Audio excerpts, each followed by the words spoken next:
Buenos días a todos. Bueno, hoy nos toca comenzar con la primera parte de la unidad 7, así que esta es la teórica, ¿sí? Donde vamos a hablar de fluidos biológicos.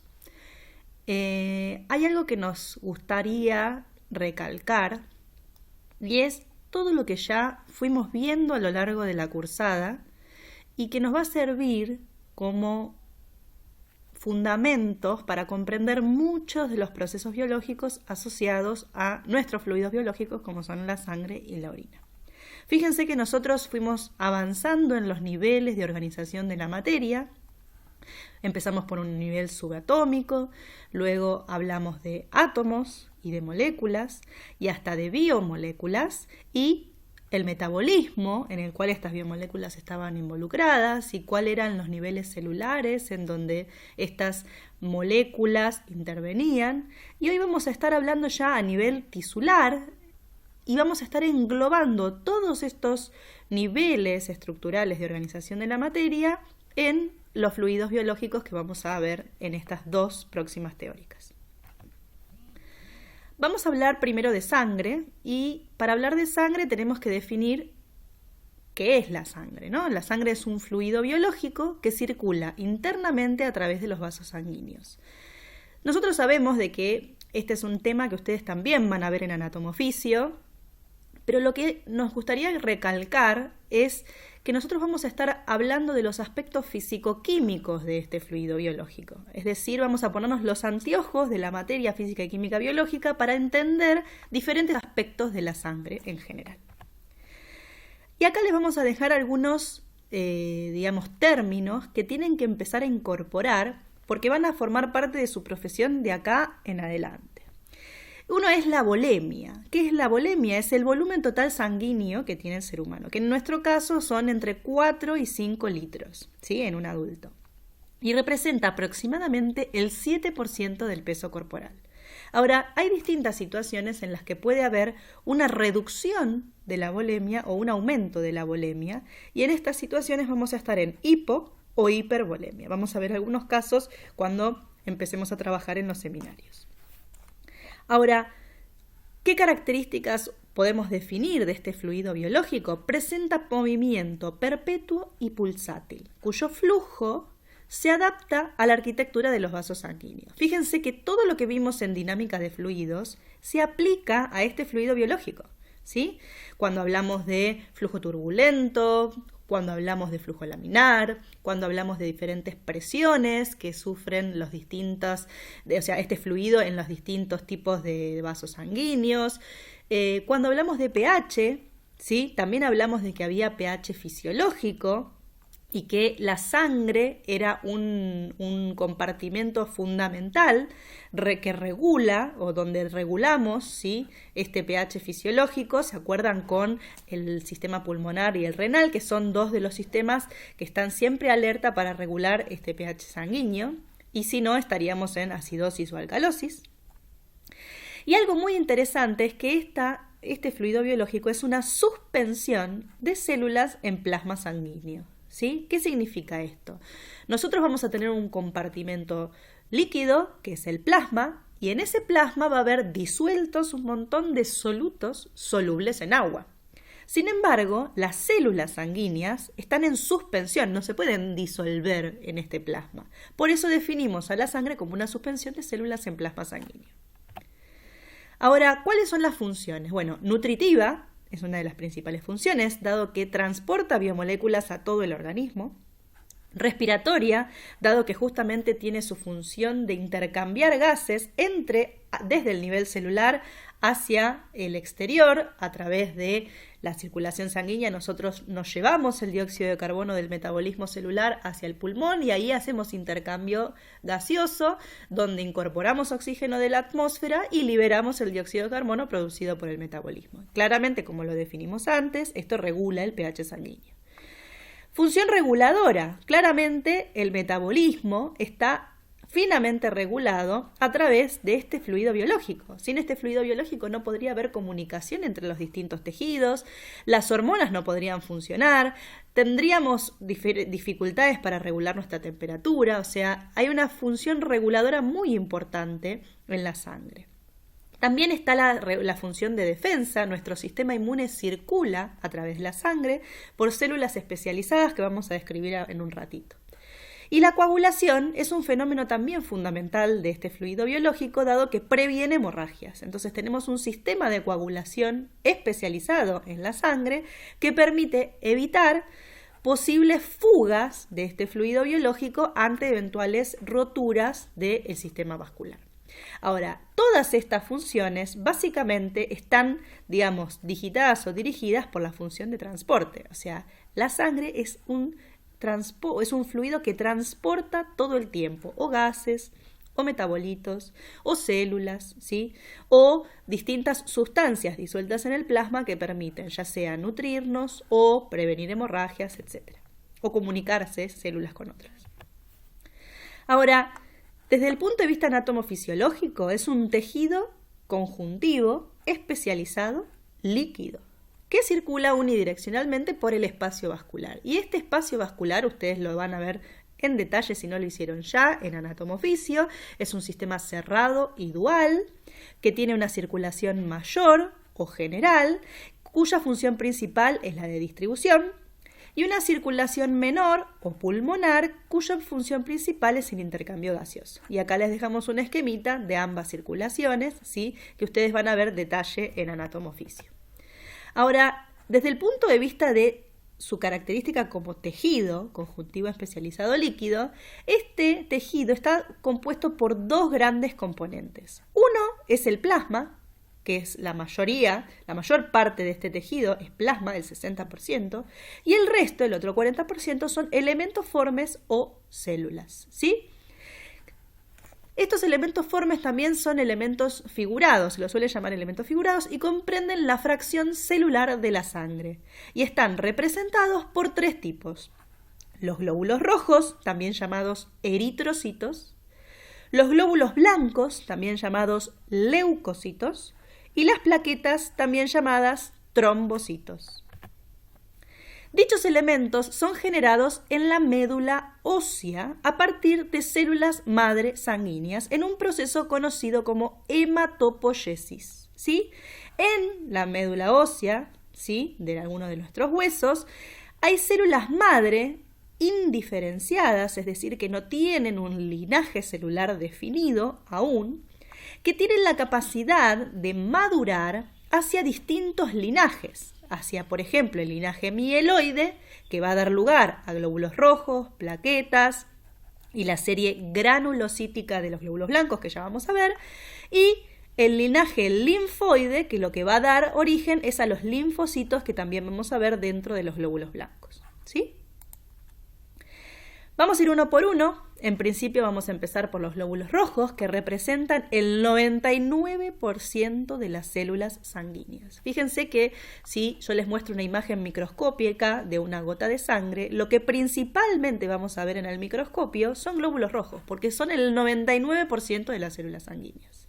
Estas células tienen forma de disco bicóncavo, es decir, como si fuese una pastillita con una hendidura dentro, ¿sí? No poseen núcleos, son células que pierden su núcleo al salir de la médula ósea a circulación, o sea, su etapa madurativa al inicio tienen núcleo, ¿sí? Y una vez que maduran al glóbulo rojo maduro o eritrocito maduro, ese núcleo lo pierden y salen a circulación sin núcleo. Poseen una gran elasticidad, son resistentes a deformaciones, y esto lo importante es que el glóbulo rojo muchas veces tiene que circular a través de pequeños espacios, ¿sí? Por ejemplo, en los capilares, en donde si existen lugares de dificultad para pasar, esta elasticidad le permite al glóbulo rojo pasar y no deformarse, no alterar su estructura. Su tiempo de vida es limitado, 120 días, es decir, cada 120 días nosotros recambiamos glóbulos rojos, ¿sí? Y su función principal es la oxigenación de tejidos y, dado que poseen hemoglobina. Ya lo vimos, la hemoglobina es una proteína muy importante en nuestro fluido biológico, presente en los eritrocitos, dado que es la proteína que permite transportar oxígeno y dióxido de carbono a través de la circulación. Dentro de los glóbulos blancos, les mencioné, tenemos la serie granulocítica y la granulocítica justamente viene de gránulos, ¿no? Presentan gránulos en su citoplasma y núcleos multilobulados. Por eso se los llama granulocítica, ¿sí?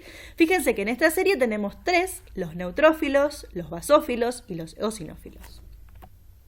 Los neutrófilos deben su nombre a que su citoplasma no se tiñe, es decir, cuando uno tiene que ver al microscopio, ¿sí? Un frotis, que ahora vamos a ver lo que es, sanguíneo, o sea, pone una gotita de sangre en un portaobjeto, la desliza y observa al microscopio lo que hay adentro, uno tiene que hacer una tinción con un colorante o con varios colorantes que permita justamente distinguir los tipos celulares, ¿sí? Nos va a facilitar observar los distintos tipos celulares al microscopio.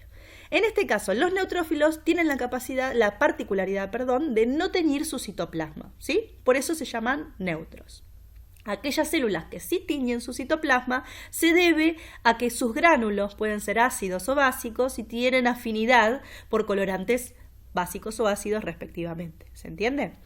Entonces, estos leucocitos son los más comunes, los más abundantes, están entre un 40 y un 65% del total y también son conocidos como polimorfonucleares, ¿sí? PMN resume la palabra polimorfonucleares y presentan núcleos lobulados de 3 a 6 lóbulos, ¿sí?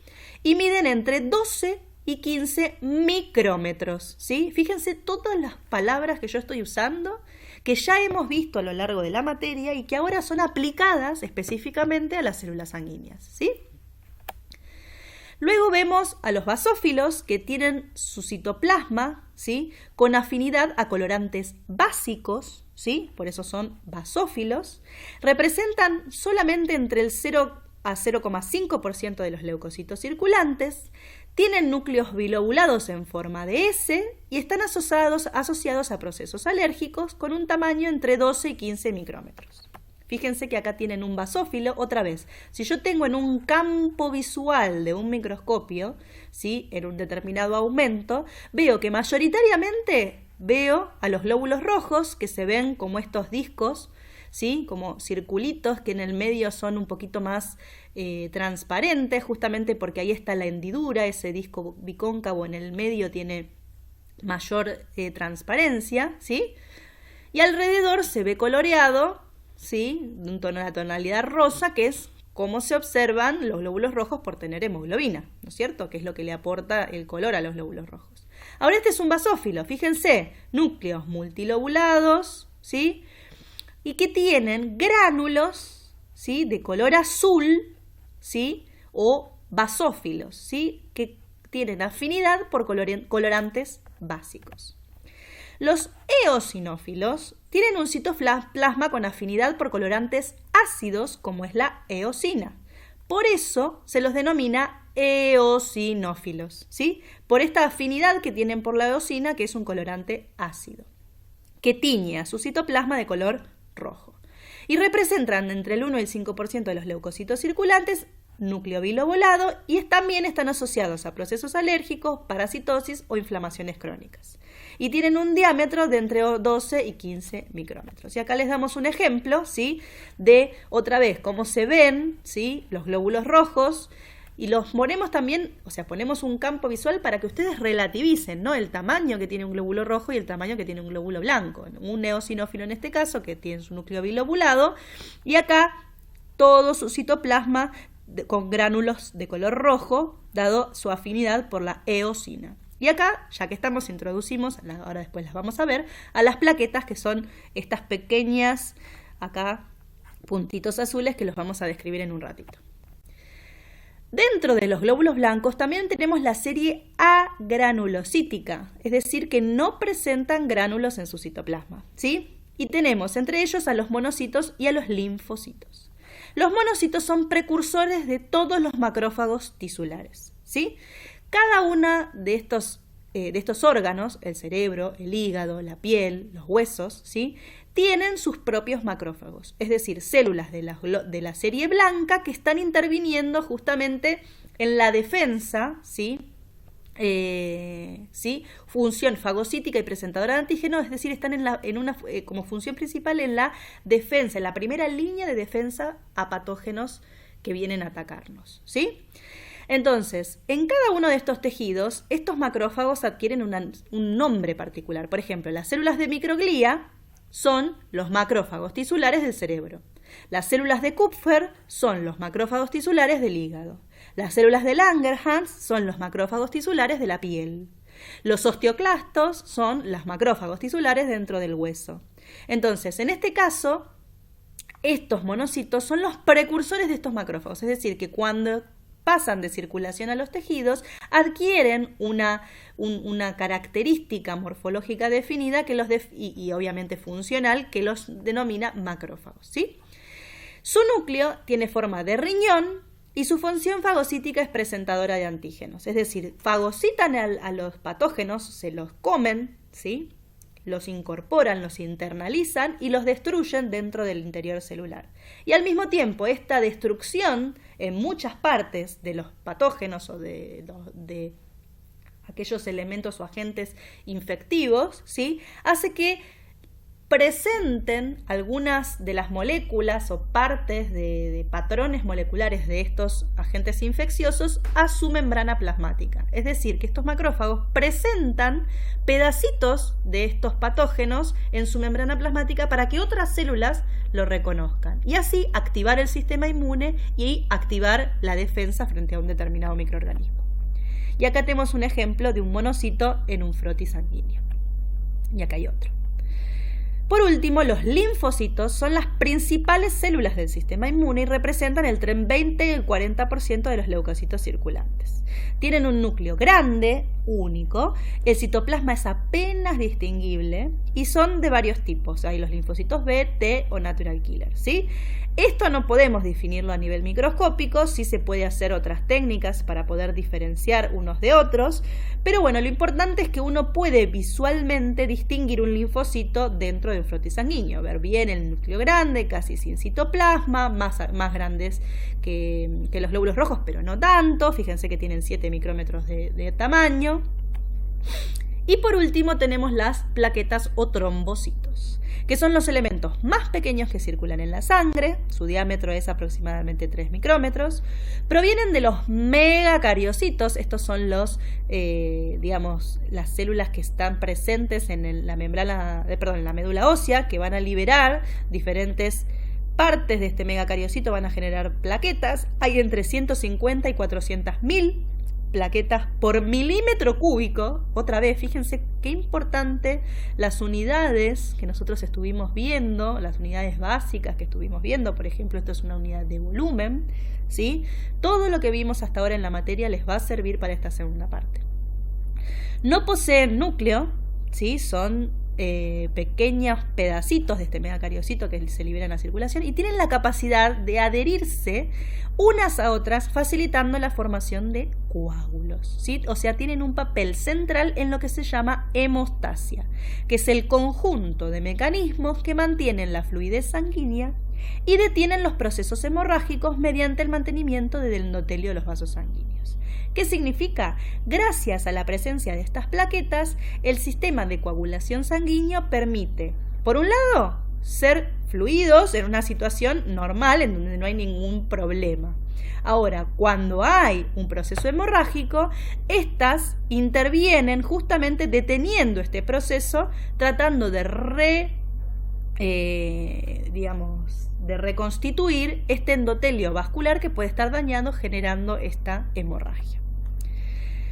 Luego tenemos a la fracción más abundante de la sangre, que es el plasma, habíamos dicho que era el 60% de la sangre, y dijimos que es la fracción líquida, sin células, de la sangre, que está compuesta por agua y sustancias disueltas. Fíjense que acá pusimos algunas de las sustancias disueltas, ¿sí?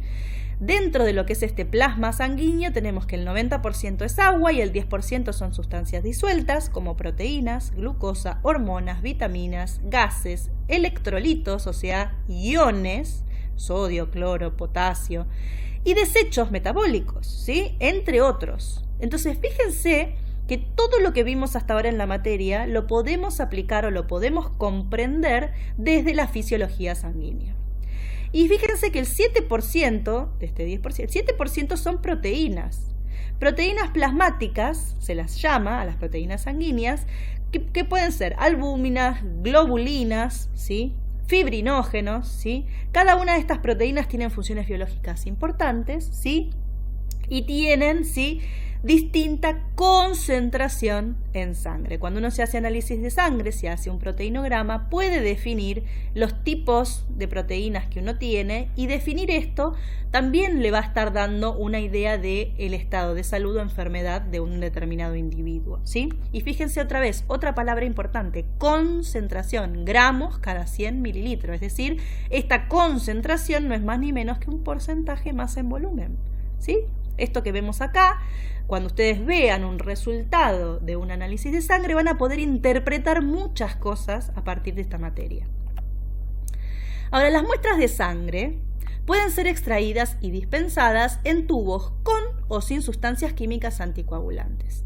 ¿Qué significa esto? Si yo saco la sangre de su compartimento vascular, esta sangre va a tender a coagular automáticamente, porque es como si yo estuviese rompiendo el vaso sanguíneo y estoy pasando esa sangre a un compartimento plástico que le va a activar su sistema de coagulación y va a hacer que esa sangre genere un coágulo. Ahora, si yo quiero evitar que eso pase, por ejemplo, porque quiero ver cómo están las células dentro de esa sangre, por ejemplo, o quiero separar sustancias específicas que intervienen en el sistema de coagulación, si yo hago un coágulo no las voy a poder ver, porque todo el sistema de coagulación va a estar interviniendo en el coágulo. Entonces, si yo hay cosas específicas que quiero ver y necesito que la sangre no se coagule, entonces tengo que agregar sustancias químicas anticoagulantes. En el laboratorio, cada tipo de muestra es sometida a centrifugación, pudiendo observar las siguientes fracciones. ¿Qué es la centrifugación? La centrifugación es como, imagínense, cuando uno pone el lavarropas, ¿sí?, y pone la función centrifugar. ¿Qué hace el lavarropas? Gira a mucha velocidad y hace que todo el agua que estaba dentro de la ropa salga por fuerza centrífuga y se vaya, obviamente, por la cañería. Entonces yo estoy sacándole un poco de agua, ¿sí?, a la ropa para que cuando la saque la pueda colgar y se pueda secar más rápido, ¿sí?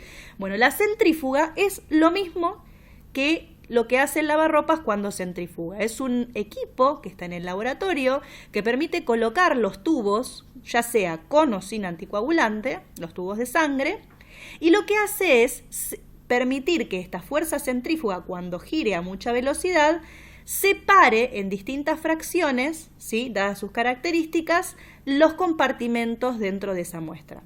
Si la muestra estaba anticoagulada, es decir, no forma coágulo, entonces lo que vamos a ver luego de su centrifugación es la fracción plasma, que va a estar arriba, la fracción de células blancas y plaquetas, que va a estar en esta fase intermedia, y abajo de todo los eritrocitos o glóbulos rojos, ¿sí? Ahora, estos eritrocitos no son un coágulo, son eritrocitos. Y si yo esta muestra la resuspendo, es decir, la mezclo nuevamente, otra vez voy a tener la sangre entera, ¿sí?, sin ningún coágulo dentro. ¿Está bien? En cambio, si la muestra no tiene anticoagulante, esta muestra va a coagular. Y cuando yo centrifugue voy a poder separar el coágulo del suero que exuda ese proceso de coagulación. ¿Está bien? Entonces, la fracción líquida de estas muestras, en este caso va a ser el plasma y en este caso va a ser el suero. Entonces, si yo quiero preguntarles en un examen ¿cómo obtengo suero? Bueno, lo que tengo que hacer es agarrar un tubo sin anticoagulante, colocar o dispensar la muestra de sangre, esperar unos minutos, centrifugar y en el fondo voy a obtener el coágulo y arriba el suero que necesito obtener. Ahora, si yo en el examen les pido, necesito una muestra de plasma, entonces ustedes van a tener que especificar de que lo que necesitamos es una muestra anticoagulada, es decir, que el tubo tenga una sustancia anticoagulante para evitar la formación de un coágulo y poder separar plasma de glóbulos blancos, plaquetas y glóbulos rojos. Entonces yo tengo códigos de colores, ¿sí? Que comercialmente se distribuyen en los tubos. Es decir, un tubo que tiene una tapa de color rojo generalmente son aquellos que no tienen aditivos, es decir, no tienen anticoagulantes y son para muestras de suero que, por ejemplo, pueden servir para análisis de serología, que ahora vamos a ver cuáles son, o de química clínica, ¿está bien? Ahora los vamos a ver. Ahora, si yo veo un tubo de color violeta, que son muy famosos, y me centro en los rojos y en los violetas porque son el código de color más frecuente. Después hay otras alternativas de colores, ¿sí? Pero, por ejemplo, uno de color azul puede tener citrato o puede no tener nada. Hay tubos de suero, para suero, que no tienen citrato y tienen el color de la tapa azul. Entonces yo menciono los más frecuentes, son el color rojo, es para las muestras de suero, o sea, el tapón color rojo me dice que no hay ningún aditivo en el tubo, que son para muestras de suero, y el violeta, por ejemplo, es un tubo anticoagulado, es decir, que tiene una sustancia anticoagulante, en este caso el ETA, lo que me permite es obtener plasma y células sanguíneas, ¿sí? Por lo cual me va a servir en este caso para la sección hematología, ¿sí? Y ahora vamos a ver cada una de esas secciones. Entonces, cuando yo tomo una muestra de sangre, yo puedo tomar esta muestra para distintas áreas del laboratorio de análisis clínicos. Puede ser para el área de hematología, para el área de química clínica o para el área de serología, ¿sí? Entre otras, también podría ser para el área de hemostasia si yo quiero ver el proceso de coagulación. Puse estas tres a modo de ejemplo para justamente discriminar lo que vamos a ver en cada una de ellas, ¿sí? En hematología lo que vamos a observar o lo que vamos a tratar de dilucidar es lo que llamamos el hemograma. Es decir, permitir recuento, morfología, ¿sí?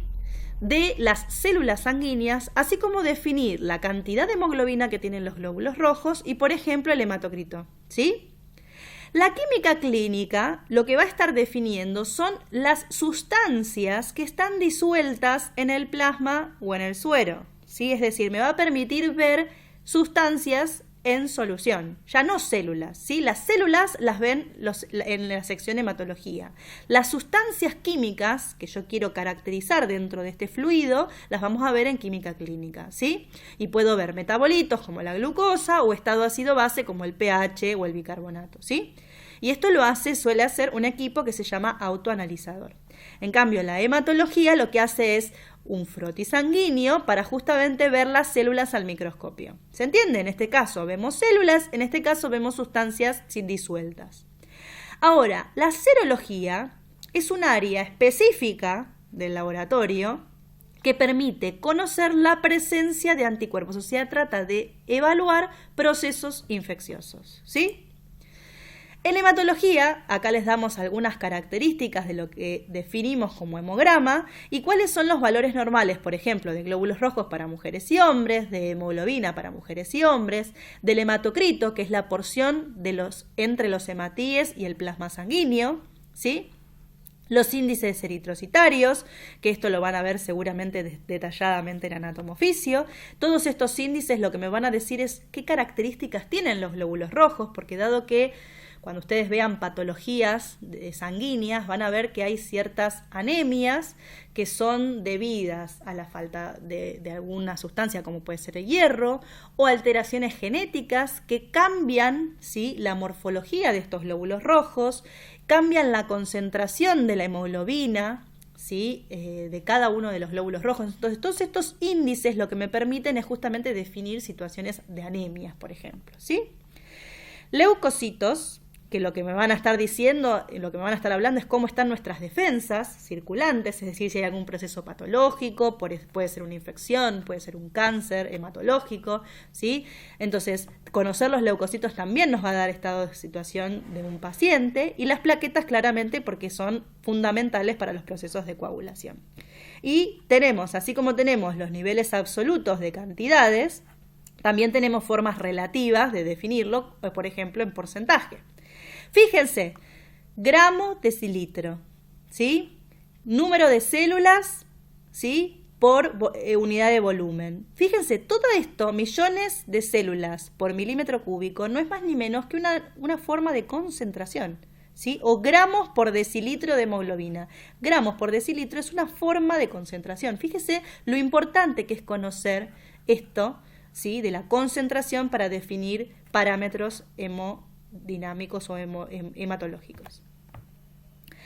Ahora, cuando yo quiero observar estas células al microscopio, ¿sí?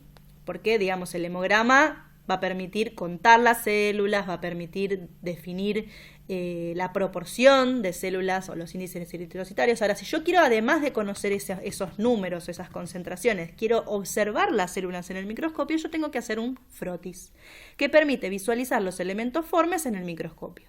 El frotis no es más ni menos que agregar una gota de sangre en un portaobjeto, el cual con otro vidrio deslizo esta gota de sangre para generar una fina película de gota deslizada alrededor de este vidrio, y luego esto, una vez que secó, ¿sí? Este frotis se tiñe justamente con los colorantes que antes mencionábamos. ¿Para qué? Para distinguir a los glóbulos rojos de los glóbulos blancos y dentro de los glóbulos blancos cada uno de los tipos celulares, ¿sí?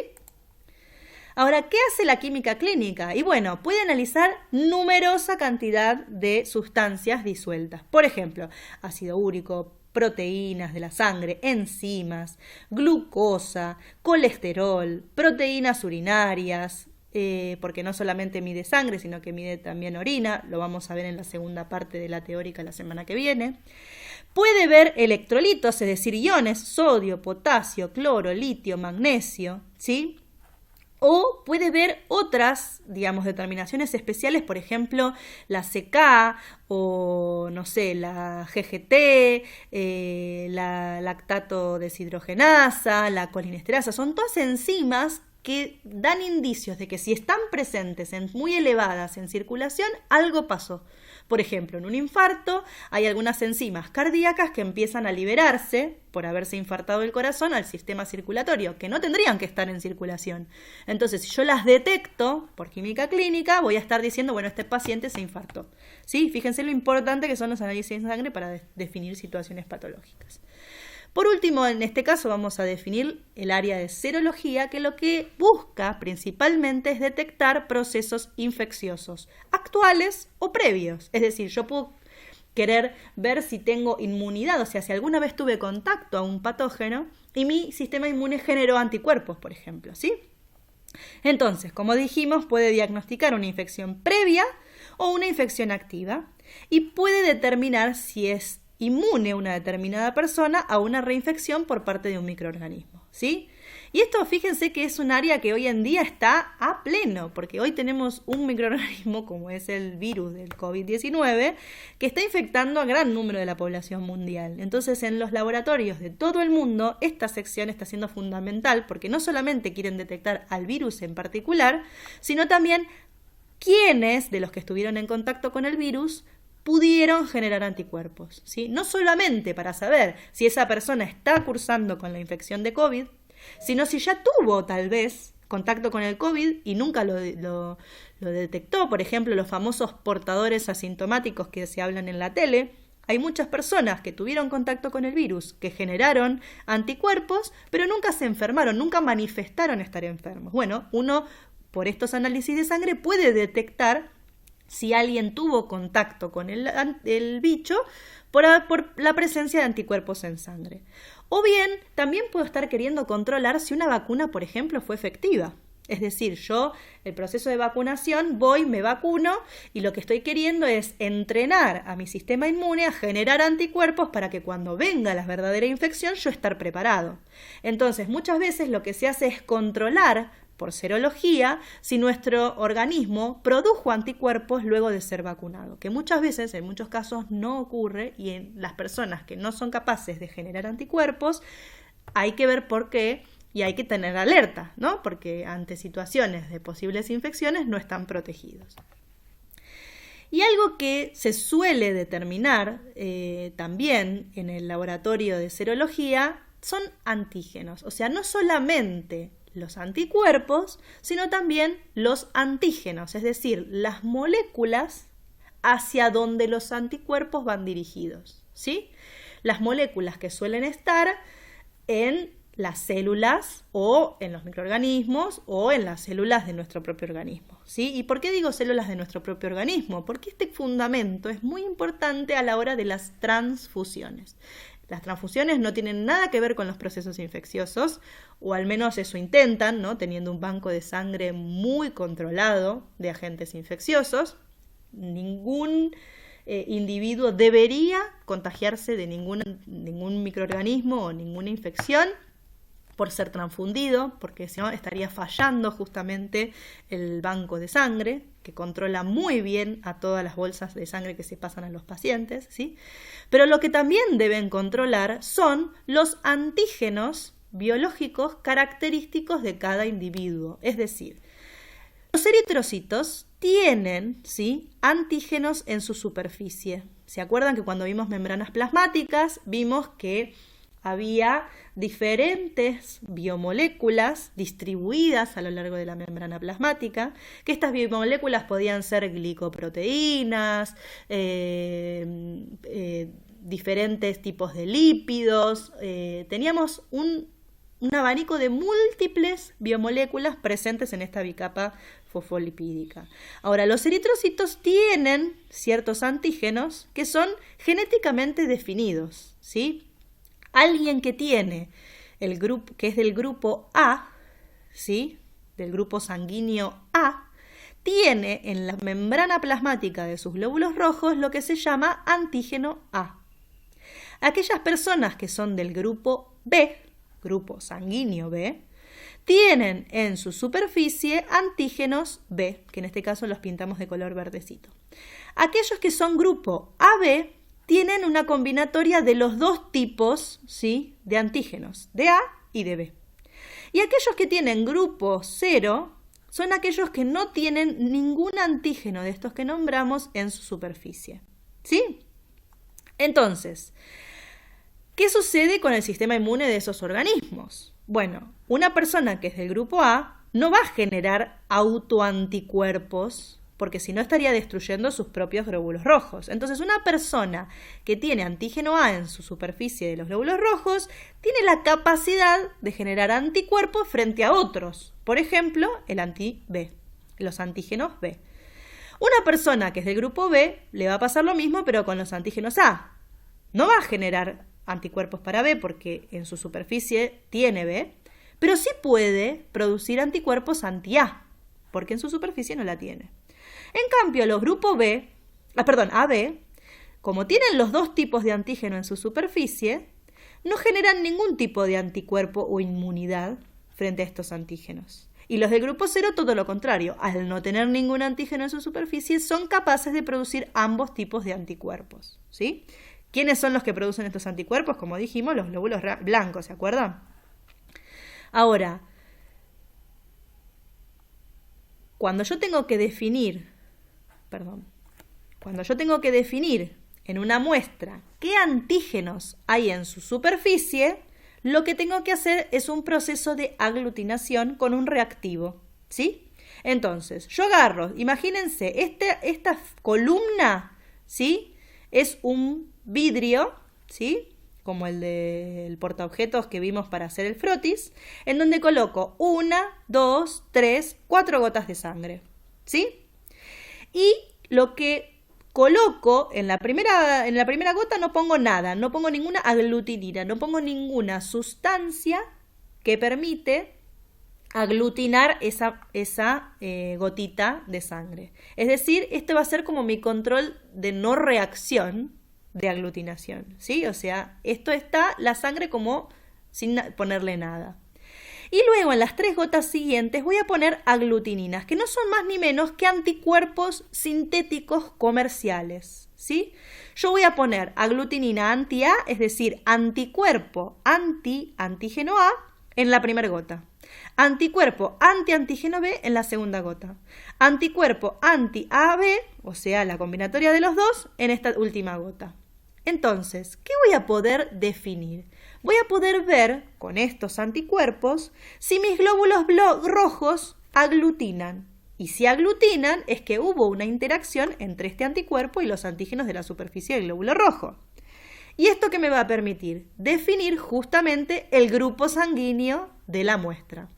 Entonces, si la muestra 1 no aglutina con A, no aglutina con B, ni con AB, entonces este glóbulo rojo no tiene en su superficie ningún antígeno, ni A ni B.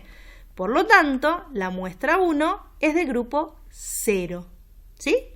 Vamos al caso 2. En el caso 2 vemos que en el control negativo no hay aglutinación, vemos que aglutina con A, que aglutina con anticuerpo B y que aglutina con ambos a la vez. Por lo tanto, si vemos que cualquiera de los anticuerpos es capaz de aglutinar la muestra, en esta muestra vamos a tener antígeno A y antígeno B. Entonces, ¿de qué grupo va a ser esta muestra? A, B. ¿Sí? Ahora, en el 3, por ejemplo, vemos el control negativo no aglutina, con el anticuerpo anti-A tampoco aglutina, yo veo la gota de sangre igual que como si no le hubiese agregado nada, pero cuando le agrego anticuerpo B, ya sea solito o en mezcla, esto sí aglutina. ¿Qué significa? Por aglutinar en B, claramente hay anticuerpos que reaccionan con antígeno B. Por aglutinar en esta gota, claramente hay anticuerpos que aglutinan con algún antígeno. Si hubiese A, esta también hubiese tenido que reaccionar. Como no reaccionó, esta aglutinación solo se debió a la interacción entre los anti-B, o sea, los anticuerpos anti-B que había en esta mezcla, con los antígenos B que hay en esta muestra, ¿sí? De los glóbulos rojos. Por lo tanto, en este caso, esto es una forma de hacer un doble control de que el antígeno B está presente en la muestra. Por lo tanto, en la muestra 3 es del grupo B. Y la última, la 4, es una muestra que claramente no reacciona en su control negativo, reacciona con anticuerpos anti-A y otra vez el control de doble anticuerpo reacciona. Por lo tanto, si solo reaccionó con A y no reaccionó con B, esta muestra es del grupo A. ¿Se entendió? Bien, con esto, ¿sí?, damos por finalizado esta primera parte de fluidos biológicos en cuanto a lo que tiene que ver con la sangre propiamente dicha. Vamos a ver que en esta semana vamos a subir algunos videos para resolver las preguntas de la primera parte del seminario referidas a sangre y vamos a tener foros para responder preguntas a ustedes. Y la semana que viene vemos la segunda parte, que es orina, con su correspondiente seminario, los foros, y vamos a hacer al finalizar la semana una reunión de Zoom para ver las dudas que surjan de ambas partes de esta unidad. Bueno, espero que estén bien, les mando un saludo grande y seguimos en contacto.